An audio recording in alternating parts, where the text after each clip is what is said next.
Yeah. There you go. Yeah. Our guest today is Carl Potts, who's been a longtime editor at Marvel. He was the creator of Alien Legion and many other outstanding titles. In fact, Carl created the Epic imprint, which held sway at Marvel in the 80s, where creators were invited to submit their own creator-owned books to the title.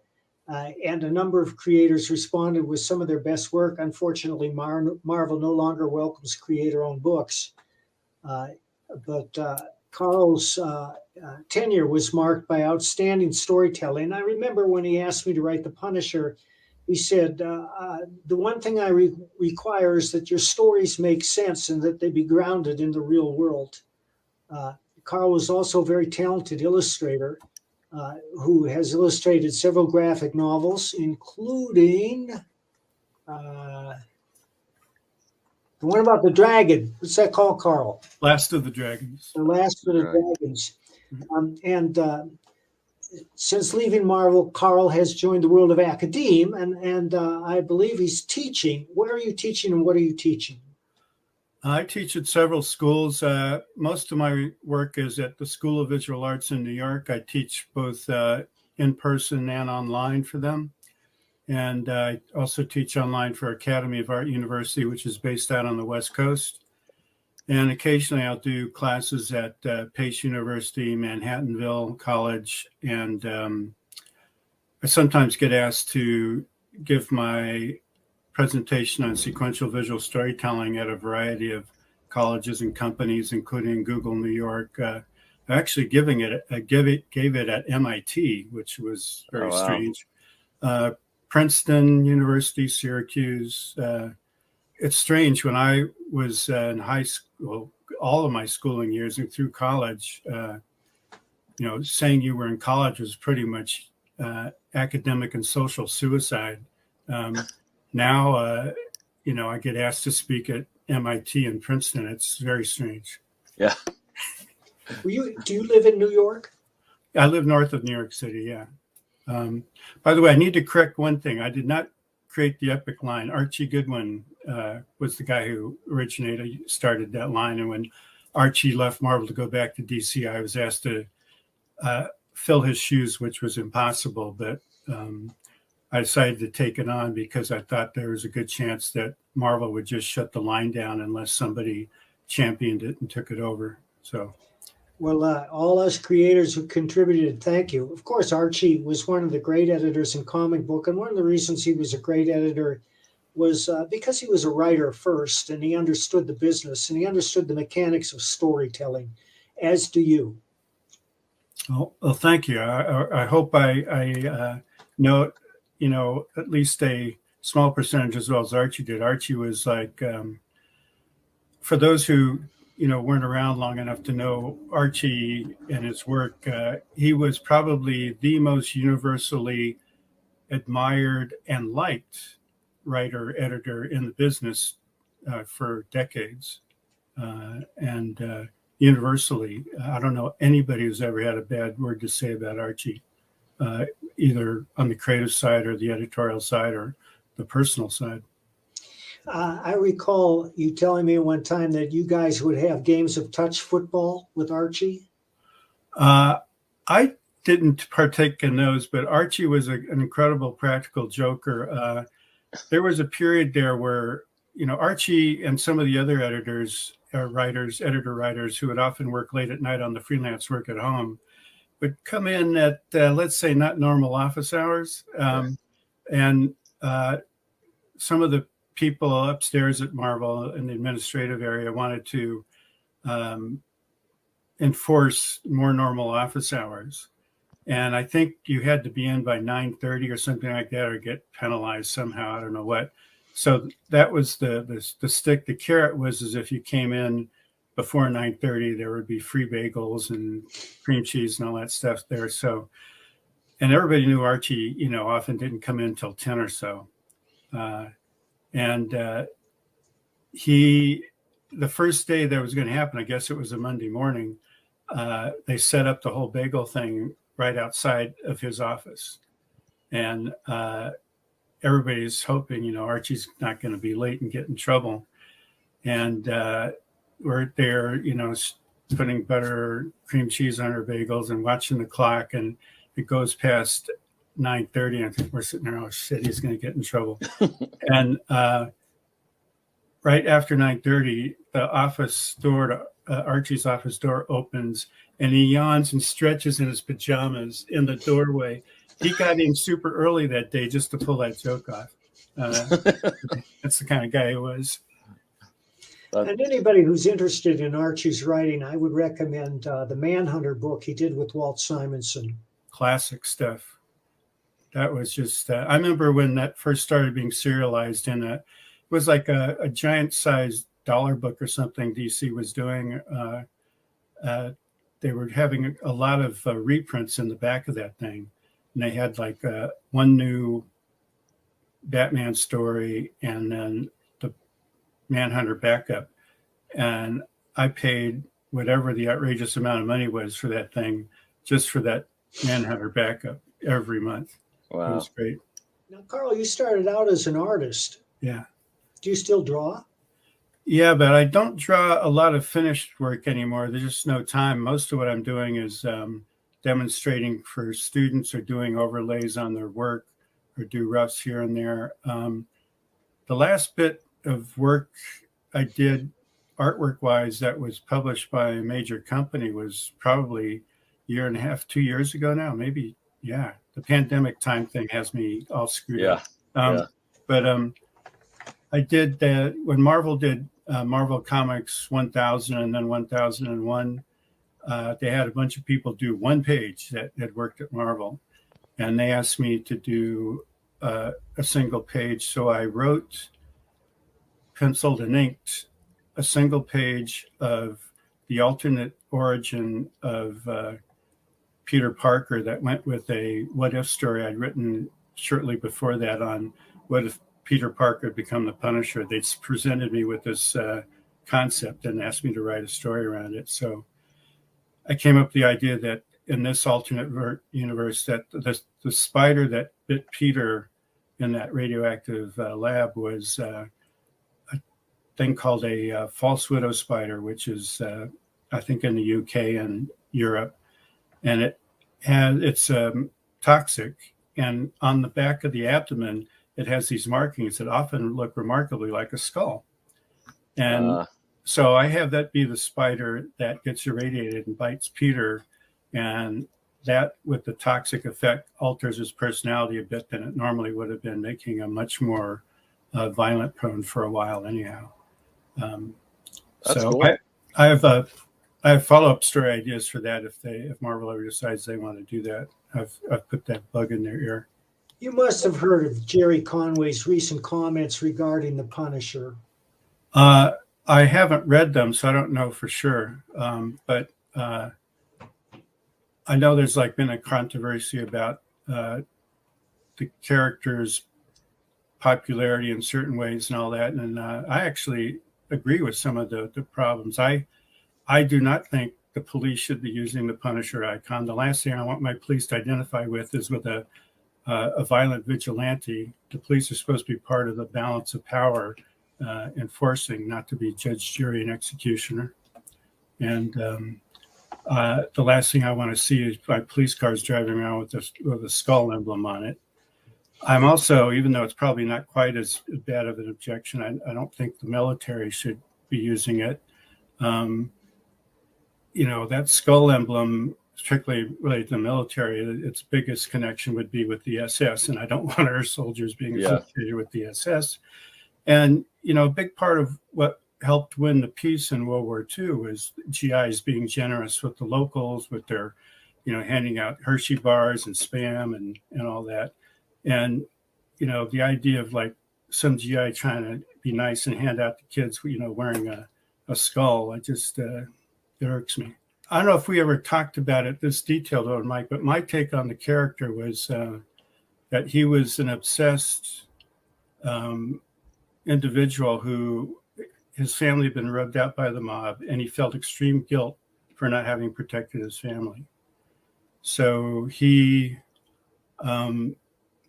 had this sort of death wish, and he took on not just the people who were immediately responsible for his family's death, but he kept taking on more violent criminals. And he took no satisfaction in it. He never like kicked back with a beer after a mission accomplished and, felt accomplished or anything like that. It was just on to the next one, on to the next one. And at some point, he'd be killed or maimed and be rewarded for what he should have been rewarded with for failing to protect his family. And he usually denied himself any personal interactions with others, because on the few times he would do that, inevitably they would meet a horrible fate because their association with him. And it was like a cathartic, ride for viewers, because the character got to do things that we can't do in real life, which is, go after some of these violent criminals that somehow escape the justice system and things like that. Never thought that anybody should ever emulate this character in a way, shape, or form, any more than I thought a kid should, tie a towel around their neck and jump off the roof and think they're Superman. But once in a blue moon, I'd get a letter from someone saying, "Oh, I love the Punisher. I want to be just like him." And I'd roll my eyes, and I'd stop whatever they're doing. I'd write them back and explain to them that this is a miserable human being who hardly ever solves any problems. More often than not, he just gets involved with or perpetuates or starts ongoing cycles of violence. He takes no joy in life. Anybody he gets close to is usually not long for this world. Why on earth would you ever want to be like this character? And what worried me is that, for every person that wrote in that said something like that, how many others had a similar feeling but did not bother to write in. Right. So that's one of the reasons I tried to make the books, anything I wrote or drew or edited, I tried to make sure they didn't glorify or make it seem like this is someone to be emulated. I never had to really talk to you about that, Mike, because that seemed to me you did that naturally. Was that your conscious point of view, or just you had something else going on? Or well, I viewed the Punisher as a guilt-ridden Catholic, and I felt that he was constantly had this internal struggle between what he was doing and the faith that he wanted to observe, which is why he went to confession all the time. You're the one who established he had once studied for the priesthood. Have you seen the Netflix series? Yeah. What do you think of that? I like the actor. I forget his name. Bernthal? John Bernthal. Yeah. I like certain aspects of it. They have him do some things, though, that I don't care for. Like when he was guest starring initially, I think in Daredevil, they had a sequence in there where he's running through a hospital blasting away with a shotgun, and the version of the character I would have done wouldn't have done that. And then there's a scene where he's like got Daredevil chained up on a rooftop and interrogating him, and the building superintendent is trying to get up there, and he's on the other side of the door with the Punisher, and the Punisher's got his gun drawn ready to shoot this guy if he insists on coming through the door.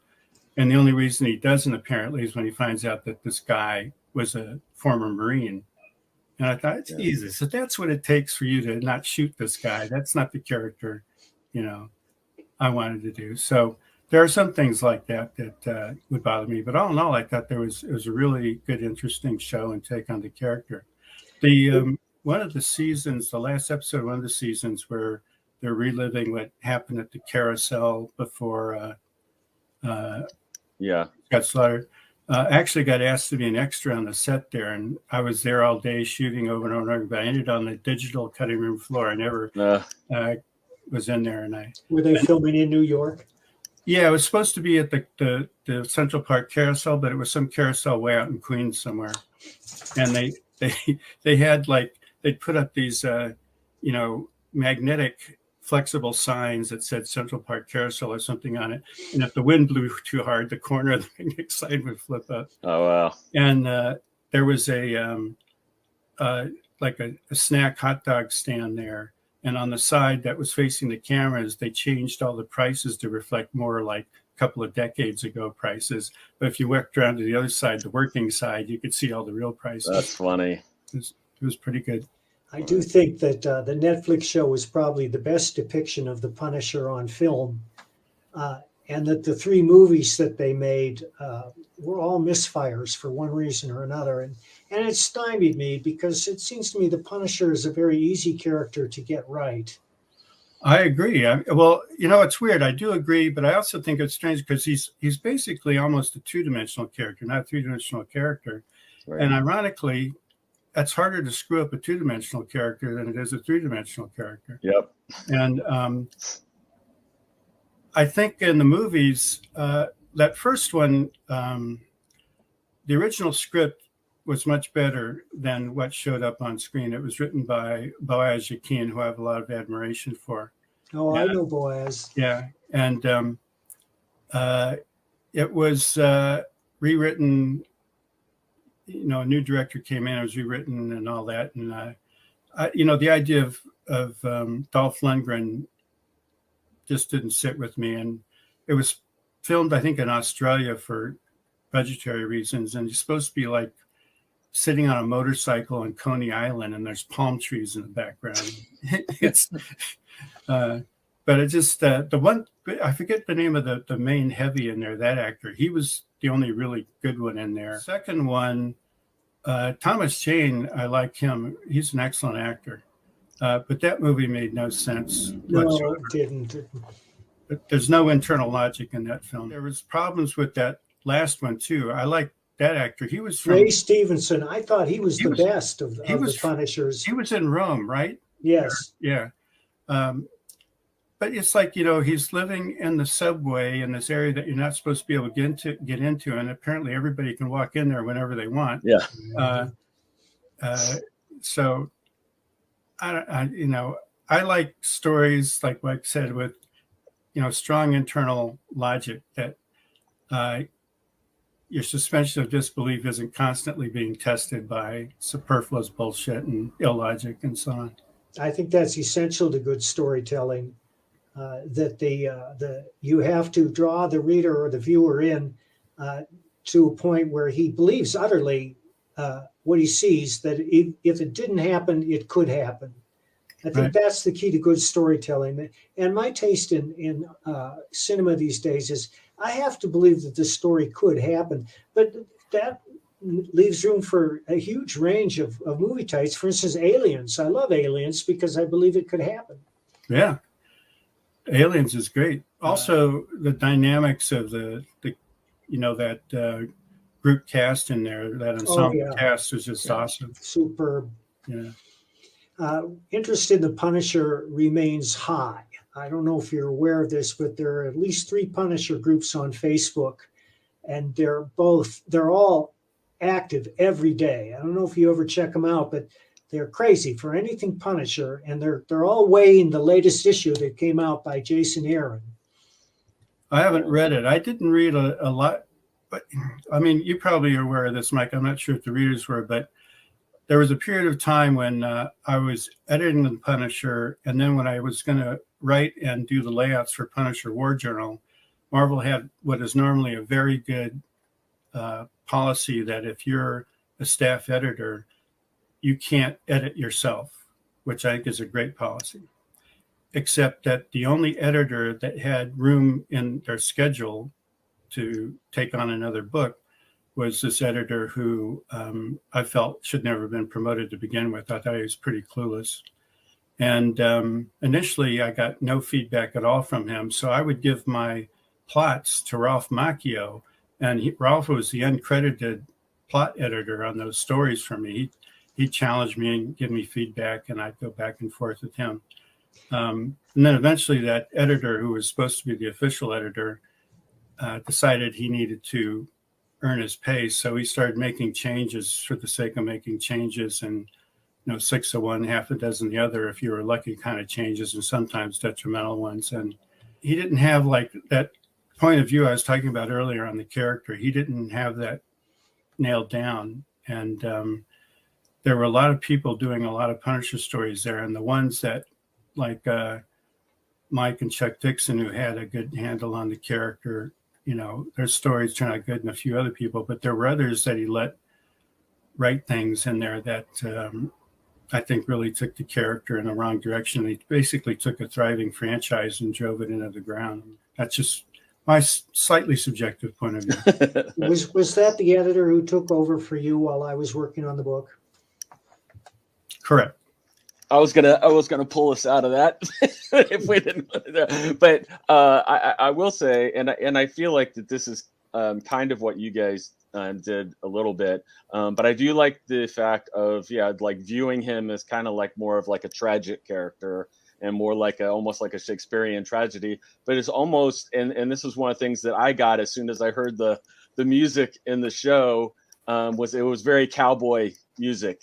So it was very much like kind of like a cowboy story and kind of angle that they were going for, that this, you know, terrible thing happened and then he's going to go get all the people. And at the same time too, I mean, it's kind of in a lot of those stories, it's almost like a death wish. Like he's going to take on, you know, he'd take on a whole army if he had to. Very much like Death Wish. It's a cautionary tale about what happens if you let revenge and hate, you know, overtake your life. And that's why I thought it was a cautionary tale, not something to be emulated. So I hear about people thinking they want to emulate that or associate with it. Makes me very, very nervous. I just think some of the people are just thinking strong. Like, I want to be strong, self-sufficient. They're not thinking the deeper. Yeah, but this is kind of crazy strong. This is like going off in loony land. The only time we did at Marvel where we associated with this was the Marvel paintball team. It was the Marvel Punishers. And we would, you know, have like camo versions of the skull on our shirts when we go in there. I still have the patch you gave me. Yeah, there's actually two versions of it. The first one was they did wrong. It was a embroidered patch, and they made it 3 teeth, and nobody has a tooth in the middle. So I made them go back and redo it. So the 3-tooth version is very rare. So if you've got that, Mike, you've got a collector's item. I'll have to go look. We got noticed enough so that when West Point asked a group of teams that played at this field to come play the cadets at West Point, we got asked along. The first game on purpose, just to unnerve us. You know, it's basically a giant capture the flag thing. Yeah. So they didn't even leave anybody at their flag station. They all marched, you know, back or front to back, very close quarters, double time from their end of the field down to our end of the field, took the flag and marched back. Didn't matter how many of them we picked off. They just closed ranks and keep going. And we were just like, holy shit. I remember there was one game where I was the last person on the team left, and all of these cadets are hunting me through the forest. That was one of the most, you know, even though it was paintball, that was the scariest moments I've ever experienced. At one point, I got chased out on this little spit of land into a lake, and there's no place left to go. I got 1 foot in the water and 1 foot on land. There's no place left to go. And I see all this movement in the woods coming at me. And I'm trying to rechange my CO2 real fast. And I just got plastered. But one of the things that was great about playing the cadets is that they were honest, totally honest. Sometimes you play in those public fields, you get people who start walking back to the dead zone after they get with the paint, and they wipe the paint off and they go back. Yeah. These guys, like I would, you know, I'd hear over a bunch of foliage, hear them on the other side, and I can't shoot through it. So I would just mortar a bunch of rounds in the air and come down, and I couldn't see them, but they were taking themselves out if I hit them. The second time we went back there, a lot of the seniors had graduated and been replaced with plebes, and we would get them to break and run from their defensive positions, which was not something you do if you're a cadet. And I'm sure some of those guys are still doing push-ups to atone for that. But it was a lot of fun. I enjoyed that. Did any of that stuff influence your creation of Alien Legion or anything? No, Alien Legion got started way before that. When I was in my early 20s and trying to break into comics, I would do like a lot of people do. drop sample pages and send them in and, wait to try and get a response. And usually if you got a response at all, it was a form letter months later. Sometimes I'd write a quick little note at the bottom of it. But I was working on 2 stories at one point. One was sort of an all-human Foreign Legion in space. And another different story was about a couple of aliens that were having a battle, and one of them had this serpentine lower body. And this is an example I tell my students of creativity is often juxtaposing things that you don't normally think of, whether on purpose or accidentally. But I accidentally knocked all the pages for both of these stories off my bed onto the floor, and they all got mixed up. And as I'm starting to sort them out, the light bulb goes off, and I go, why on earth are all of these guys in this spaceborne Foreign Legion humans? Yeah. And they should be led by this guy with the serpentine lower body.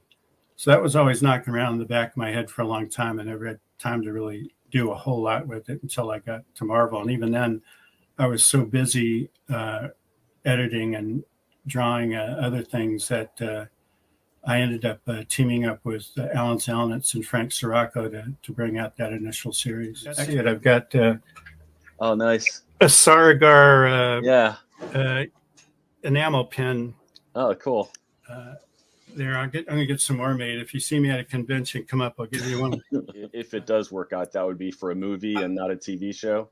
I think it would work great as a TV show, personally. But... Yeah, it was actually one of the things we did a while ago is we pitched it at one of the major cable companies a while back as a series. I mean, it was built as a series, right? So it could go either way. I think it's like, again, I'm just slightly subjective on the subject, but I think it's one of those things that the universe is so big that, and there's so many characters that you could, have any kind of spin-offs and things going on. Oh, yeah. I did want to ask about this because I swear you guys, they have the best names of the characters in Alien Legion. Were you the one that came up with that, or was that Alan, or a mixture of people? It was a mixture, yeah. And then Chuck also created a number of characters too as he came on. Yeah.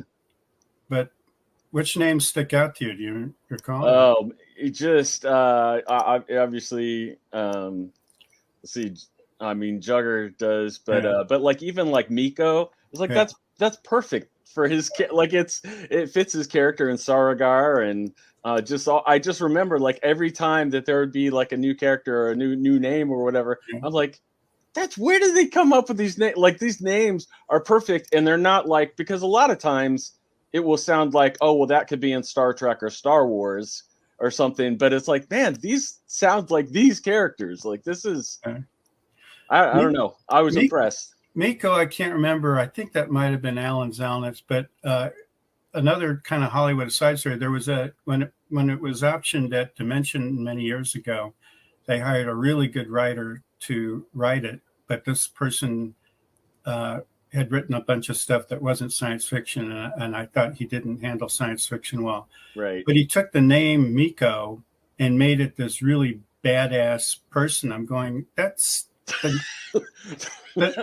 the word meek is built into the name. Yeah, that's not his character at all.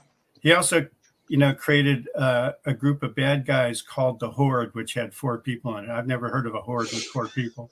Yeah. There's a lot of people that are really good writers out there. When you ask them to do science fiction or something fantastic in the fantastic area, they have trouble creating a believable world and making sure they know all the who, what, where, when, why, and how answers to all of the fantastic elements, which I think the writers need to know, even if they don't tell everything to the reader. That confidence that just comes across that they've got their world together just makes the reader feel confident in what they're reading. Yeah, no, I know exactly what you're talking about, because it's like they have stereotypes in their head, and when they switch to a different genre like that, they start writing towards these like almost like B-movie stereotypes of it's like, no, you have to treat it like it's real. And it's like you don't do that and write corny just because you're not into it. Right. Carl, what would you say are the first principles you present to your students who come in and say, well, I want to write a story. What's important? What do I do? What do I have to know? There's a couple things. First off, I tell them, every writer has to do what works best for them, but often they have to be careful because often what people think works best for them is the easy route, and that's often not the best route. I tell them that there's all different types of narratives, but the classic story arc is the one that is most universally resonates with people, has been since at least the days of, the ancient Greeks. And basically that boils down to having one or more protagonists that have some sort of missing piece or problem, that there's a catalyst incident that propels them into an escalating series of events that eventually lead to a climax where either have learned to fulfill their missing piece or learn something or have an experience where that enables them to either succeed if you want it to be a so-called happy ending, or fail if it's a tragic ending, or have an ironic mixed ending. But that basic arc is at the heart of countless stories. You can do other types of things. You can mood pieces, character sketches, and so on. But if you want to affect the widest possible audience, it should have that classic arc, I think, generally. So you feel that the protagonist must change during the course of the story? Or if you're doing a serial like we often do in comics, the illusion of change. Or you reinforce, you test them, and it just reinforces that, yeah, they've got it together in this aspect. You can't have Peter Parker just get wham-whammed, every other issue by some major change. You have to test his dedication to being responsible after all that guilt he had for failing to stop the robber that killed his uncle and so on. Unless you're just trying to do some sort of mood piece or character sketch, which is viable. There's lots of good ones out there. But I think you need to really test your characters and put them through some sort of art. See, I thought I had this down for a long time, and then I wrote this really long graphic novel script based on a couple of screenplays I wrote. It's one Bill Reinhold had been working on a graphic novel for eons now. I don't know if it's going to come out before I die. And it's based somewhat on my mother's family's history during World War II in the Philippines. One part of it deals with a 1st Cavalry Division soldier and the arc he kind of goes through. And I gave it to the editor to read, and I was all proud and happy. I'd been working on this thing for a long time. And he calls me up and he says, I don't really think you push this character enough. He doesn't really go through hell and back. He's just kind of like, he gets his fingers singed. He doesn't really, has to go into the pit with all kind of good. And I was initially kind of a bit righteously indignant. And I go, of course he is. I know what I'm doing. And I sit there and thought about it and go, it is. I like this guy so much. I didn't want to put him through hell. So I went back and I forced myself, and it made it much better story, I think, anyway. But that doesn't mean you can't write a perfectly entertaining and nice story where, your main character, in a way, is sort of a catalyst for other people's arcs. Like, for a long time, I edited the Hulk. You can't really do a hell of an arc with the Hulk, especially when he's the dumb Hulk. Right. So basically, he would act like as a catalyst for changes or conflict in the guest star characters' stories or whatever. There are some people who can just come up with a story concept or a character and just sit down and they say, like, let the story write itself. And there are a few people that can actually pull that off, and they'll have a satisfying, entertaining story. But I think the vast majority of people do that are fooling themselves. It usually ends up just like petering out, or if they do, they have to come up with some Deus Ex Machina thing to try and tie it up. Yep. So I believe in trying to, for me and for most of my students, I think it's best to combine both that creative instinct with an intellectual approach. I think if for most people, if they do just one or the other, you can end up with that kind of, meandering thing that doesn't pan out if it's just on your creative instinct. But if you do too much of an intellectual approach where you're slavishly following somebody's beat sheet, you can do something that's, crafted beautifully and be totally sterile and lifeless too. So I tell them to come up with their main character and what that character's, where they start out and where you want them to end up, what their goal is, what their problem is, and that they should have some sort of internal conflict, conflicting goals. Know where you want them to start, know where you want them to end up in the general route, just general, and then write the first draft from your gut. Don't think too much about the classic story arc or anything, because that's built into your head mostly anyway from your years of reading and looking at stuff.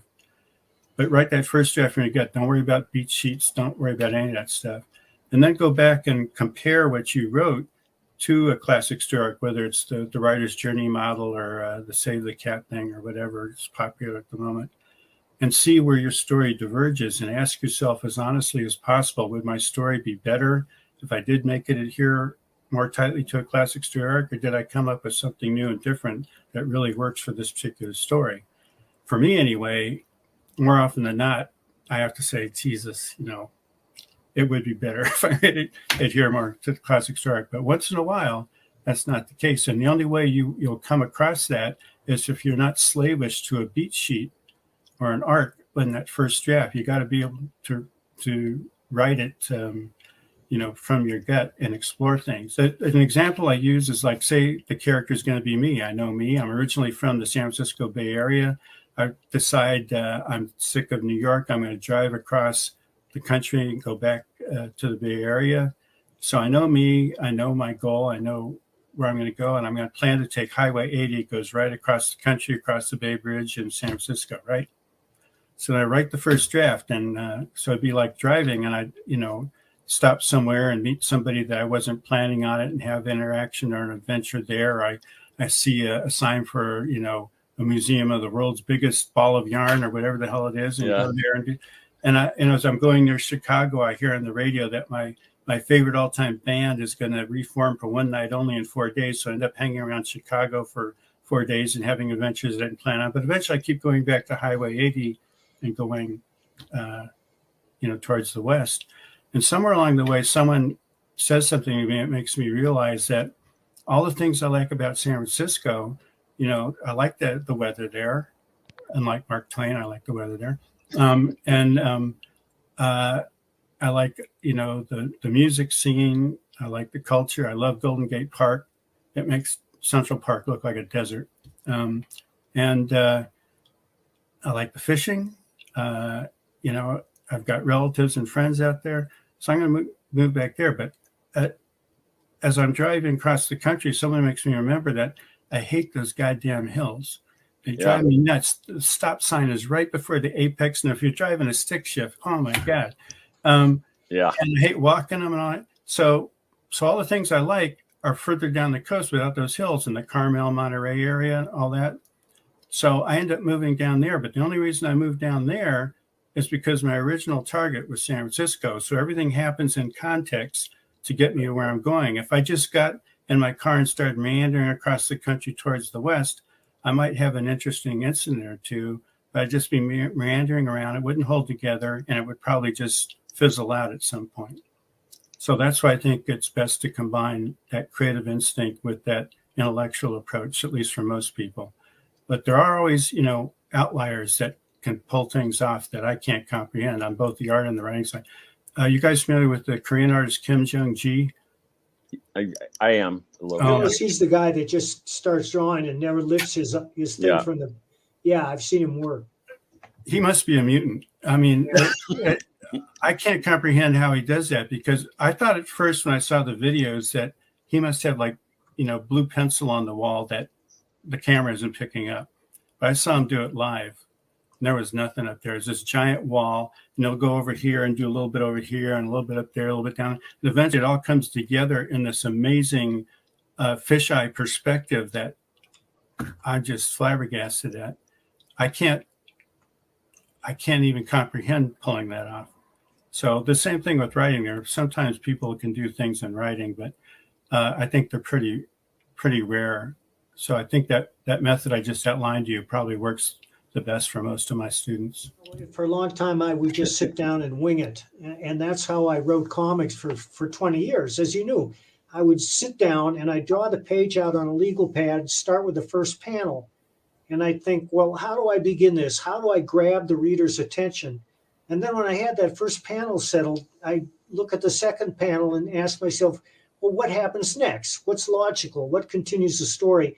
And it was a very important lesson. And I would encourage anybody who wants to get into comics to try that, because it forces you to think about what happens next. And that's the essential question in all fiction, because the reader has to care about what happens next before he turns the page. And I would just wing it. And I had that classic structure in my head that a story is a dynamic narrative with the beginning, a middle, and an end. And it's like a good pop song in that it's got the tonic, and then it's got the bridge, and then it's got the hook. In other words, the story proceeds like this. Because if the story proceeds like this, it's boring. The reader's not going to be interested. Right. But for the last 20 years, I've become a firm believer in outlines. And now I outline everything, whether it's a novel or a comic book run. But no matter how detailed the outline or how much I love it, invariably I find that when writing the book, those diversions pop up and you veer away from the outline, and it always makes for a better story. Do you still do thumbnails for everything? No, I don't. I draw when I have to, when somebody doesn't understand something, like when I'm working with a foreign artist. But otherwise, it's just script style, and I have very terse descriptions in my scripts. You're the anti-Alan Moore. Yeah. You could say that. I'll never forget, I was at Steve Rude's house one day, and he was illustrating a story. I want to make sure I get this right. I don't want to finger the wrong guy. The writer was one of those great artists who did Camelot 2000. Boland, yeah. I don't think it was Brian Boland. I think it was that other guy with the black hair. And Alan Moore worked with him a lot. And anyhow, the dude was working on this story for him. It was a commission from one of the majors. He says, "Do you want to see a piece of shit? Do you want to see a piece of shit?" And he held up this script that was this thick, and he threw it against the wall. The pages went everywhere. Alan should have learned how to draw so he could just do it all himself. Yeah.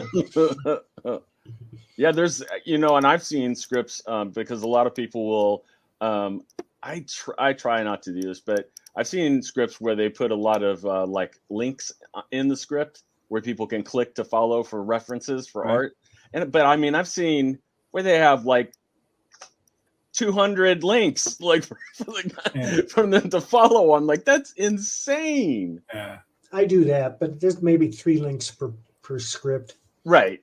It's all for technical stuff, a vehicle or a weapon. When Mike and I worked together, there were no such thing as links. Right. Right. Yeah. What's I am curious, because I know in your thing you did like it says in your thing that you've kind of mentored a lot of different artists and stuff, which, I mean, many of them are my favorites. And but I'm curious, like, what kind of different, I don't know, advice and different things did you deal with all them? I mean, I will say, I mean, most of them have they definitely kind of developed their own styles and stuff. Yeah, I mean, I like a diversity of styles and approaches, but the constant thing I like is people who are, strong with the visual storytelling. Generally, that's the consistent thing. I like generally clear and compelling visual storytelling. There's sometimes with people that are more design oriented, right? And occasionally they'll do things that, on the storytelling side, which will make me go, "Oh my goodness!" But the page just looks so friggin' good that sometimes I'll turn a blind eye to it for at least some aspects of it. Yeah. Yeah, as far as actual styles go, the people I worked with it's quite a range. People would drive me nuts when they say, "Oh, it's there's a Marvel style," and I go, I've got in my office, Yeah. I've got Sal Buscema, Jim Lee, Mark Badger, June Brigman. Show Larry me where Stroman. the Marvel style is and all that stuff. Yeah. It was. I think it's just one of those things where it's a convenient thing to say sometimes for people. They didn't really think it through. Yeah, it's a little bit more. Not to mention nowadays. Mignola was in there too. Right. Yeah. Exactly. Okay, was Larry Stroman one of the ones that had the design stuff that would kind of? Once in a while, Larry's design stuff. I mean, I love Larry's stuff. So do I. He's very design oriented. Yeah. Once in a while, the design stuff would overwhelm the clarity of the storytelling, but it was just so friggin' beautiful. Oh, He was so into it that, I just sit there and look at the pages and drool. They look great. Yeah. One of the things that I ended up doing kind of accidentally was sort of evolving a professional baseball sort of way of dealing with all the new talent. I had my professionals working on the monthly titles. My AAA people were those that I was either giving them like short jobs or fill-in issues or things like that, waiting for their shot at the big time. And then the AA people were those that I thought showed talent but needed a lot of work, and I'd assigned them this 6-page story called Double Vision that Tom DeFalco had written. That was very difficult to fit into the 6 pages. It was very condensed storytelling. You had to really know what you were doing. I still use aspects of that story when I'm working with my students, that just trying to fit all the different pieces of visual storytelling into a condensed amount of space. That's one of the big things I go over with my students, because I'll give them an exercise where I'll give them a short paragraph for an establishing scene. And I'll say, tell this as clearly as possible in the fewest panels possible. And they'll freak out because they got to put all this information in there. And they'll start breaking down each bit of information into its own panel, or maybe they'll combine a couple things in there. And, some will take 7 panels. And I'll show them that it took me a long time to work it out, but I worked it out for 1 panel. The finished thing makes it look easy. It's like it seems self-evident, but I was pounding my head against the wall to come up with this solution over and over again. And that's one of the things, whether you're writing or drawing, visual storytelling, whatever, is that I liken it to being a ballet dancer. A good ballet dancer makes their performance look effortless. You don't see all the practice that went into it. They don't show you that they're landing on a stubbed toe or a twisted ankle or a bad knee. Right. Because if they do, if they start grunting or groaning or limping or whatever, you might have sympathy for them. But they've taken you out of the flow of the story or the narrative or whatever. So if you show you're struggling to tell the story by breaking each little piece down in its own little panel and all that, that affects the reader negatively. Trying to fit a lot of information into a reasonably small amount of space, the reader just picks up on stuff subconsciously that sets them up for what's coming afterwards. And that's not an easy thing to pick up. When I first started professionally, I had no idea what visual storytelling was. I was just, if I drew a figure that I thought came out well, it was going on the panel. It didn't matter if it was what was suited, for it or not. But I got into doing storyboards for New York ad agencies, and that made me have to work fast and tell stories, for 30 seconds very quickly. And I think that was a really good training ground for me. Something that people, anybody who wants to do comics or any kind of storytelling medium, like you have, and writers too. I mean, a lot of times you have a certain time frame that a story has to be in, or a certain amount of pages or whatever, and it's like you have to learn how to communicate what you're communicating, and it's really hard to do if you don't have any idea of like what the structure is and how to do things like that. I did want to ask, because I heard, and I don't know that he does it every time, but I know Chuck Dixon, and I've done this, and I know other people that have done it too. But I know Chuck Dixon for a while was like, he was always, and I'm sure a lot of it was because of he had 3 or 4 books coming out a month, and he's just cranking fast. But a lot of times he was writing the beginning and the end, and then he'd fill the middle in later. Interesting. Well, I think it's like I mentioned earlier. I think it's important that you know when you start out writing what the beginning is and what you think the ending is going to be. So it keeps you focused, even if you end up, diverting at some point. There are a handful of novelists who never outlined. Elmore Leonard was one of them. So he was the Kim Jong-gi of novelists. Yeah, that's exactly right. Another one is Peter Brandvold, the Western writer. He's probably the most popular Western writer in the world right now. But Peter has an advantage in that each story has the same template, in that it's always a revenge story. And his protagonist comes across an injustice, or an injustice is done to him in the early part, and then the rest of the story is getting even. Yeah. And that's what Western fans like. Yeah, that's something else that I talk to my students about is genre expectations. Like if you're doing a detective novel or something, there's certain things that have to be in there. And as Robert McKee puts it, you have to give them what they expect, but not the way they expect it in order for it to work. Every Western ends with a showdown in a dusty street between the main protagonist and antagonist.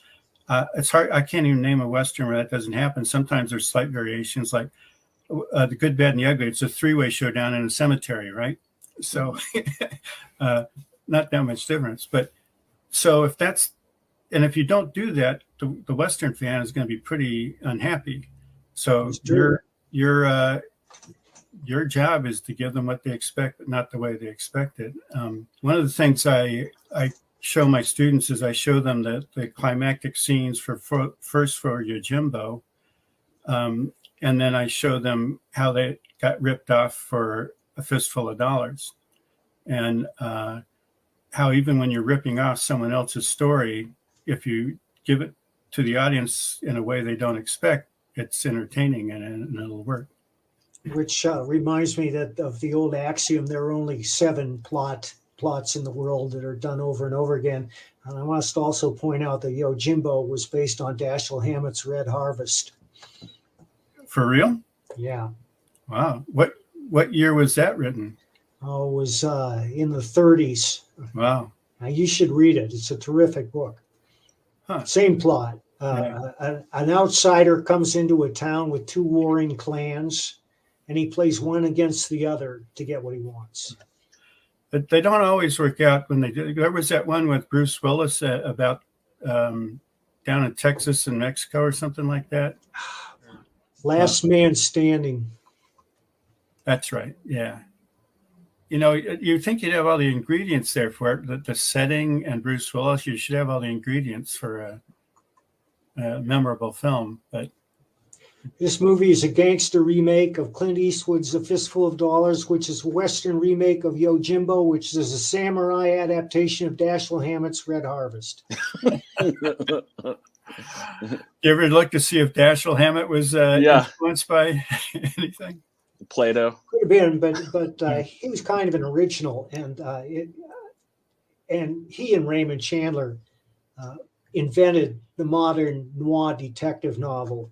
The other things I talk to my students about when it comes to writing is that at some point, it can even be after you've completed it, your initial story writing. I think it's good to come up with a thematic statement that you think every element within the story reinforces. I agree. And like that one that I'm working on, the World War II one with Bill Reinhold, it's based on a quote that I think it was Churchill's military doctor said, something on the lines of, "War has no power to transform, it merely exaggerates the good and ill that are already within us," which to a certain degree, I agree with, but I still think it's possible to just take, someone who's all goodness and light and just put them through so much crap that they ended up turning toxic. But I get what he's saying, and I think to a large degree, that's what it's about, and that's what the main character in the story goes through. With Alien Legion, it's more along the lines of I'm a big World War II history buff and movie buff, and a lot of family history on both sides of the family there. And so that helped inspire me with Alien Legion, because you had the Western allies. If we conveniently forget we were allied with Stalin, Yeah. you had the more democratic, diverse Western allies that, despite their problems, were much more diverse than the xenophobic, fascistic Axis powers. And the Axis powers, Germany had this professional army that they'd been building up for a long time, and Japan had this long military tradition and thought they, were superior, and Mussolini was just trying to tag along, I guess. But they couldn't believe that, an army of citizen soldiers that were made up of all these people, families that had families immigrated not that many generations ago to the U.S., could be molded into an army that could take on these professionals. And, you got units with, a farmer from Texas, and a mechanic from Brooklyn, and a teacher from Philadelphia, and all these guys ended up the crap out of these people. So the basic Alien Legion thematic statement is something along the lines that a diverse, democratic society, despite all the problems that it has, is ultimately stronger than a xenophobic, fascistic society. That's what I think a lot of World War II was about. Again, there's lots of imperfections on the Allied side there. Right. Ultimately, I think that's what it comes down to. So Alien Legion, I amped that up by having the most diverse ranks you can have possible, of different cultures and species and all that. Having often where, they don't get along, but they ultimately, that diversity is a strength against the more xenophobic alien foes like the Harkonnens and so on. Right. Yeah. Yeah. Thank you, Carl. Yeah. Is there specific places you'd like people to follow you online, or where they can even see some of your lectures or whatever? I mean, I'm on Facebook, but I'm starting. At some point, I've got to separate my personal profile from my general public profile, because they're all mixed up now, and it just gets nuts. And there is also, I know it's been a while since it's been updated, but I know you do have alienlegion.com for anyone who does want to see more about that. And well, thank you very much for being on. We will let you go and go lecture or whatever else you're today it's house repairs. Oh, fun. Those are great. Have fun. Yeah, especially when the high today is going to be like 45, I think. Oh, Balmy. Nice. Thanks for joining us. It's my pleasure, guys. Take care. Yeah. See ya.